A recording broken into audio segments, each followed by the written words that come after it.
என் மகனே சிவனேந்த பெருமாள் என்ன நான் சொல்வதை கேளு. என்ன பூலோகத்திலே சென்று 21 தேவதைக்கும் நீ எஜமானாக இருக்க வேண்டும். இருக்க வேண்டும். 61 தேவதைக்கும் நீ அரசனாக இருக்க வேண்டும். இருக்க வேண்டும். எனக்கு எந்த நேரத்தில் நீ பூஜை செய்தாயோ அதே நேரத்தில் உனக்கு பூஜை நடக்கும்.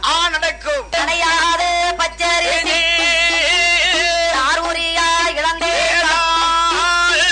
ஒருவான பொங்கலிட்டு செங்கிடாயை பலி கொடுப்பார்.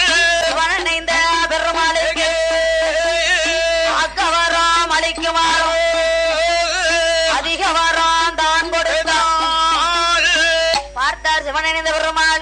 சிவனடைந்த பெருமாள் ஆதி கரைக்கண்ட பகவானிடத்தில் ஆக்கவரம் அளிக்குமரம் அதிக வரம் பெற்றுக்கொண்டு தீராத வினைகள் எல்லாம் சிவனடைந்த பெருமாளுடைய திருநீற்றால் தீர்க்குவரம் மேற்பட்ட வரங்களை எல்லாம் பெற்றுக்கொண்டு எப்படி என்ன கோலத்தோடு வருகிறார் பாருங்கள்.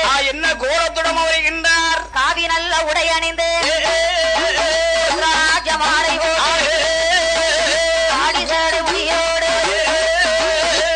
ஜபமாலை கொண்டு சம்பவையில் எடுத்து வணனைந்த பெருமாளும் புலேனை ஏறி வரார்.